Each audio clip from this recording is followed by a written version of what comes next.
Plajimsi хорошо. Marsat. Araba iyi yani. Yanlış yazmış. Yanlış yazmış.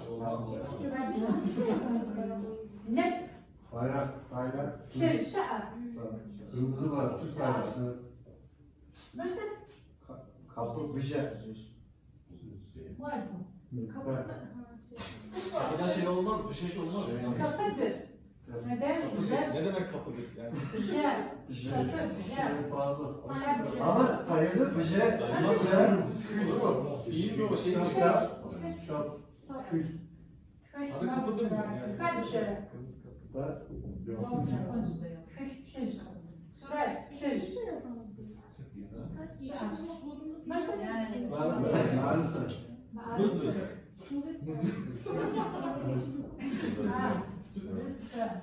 Zıssa. Kaç şey?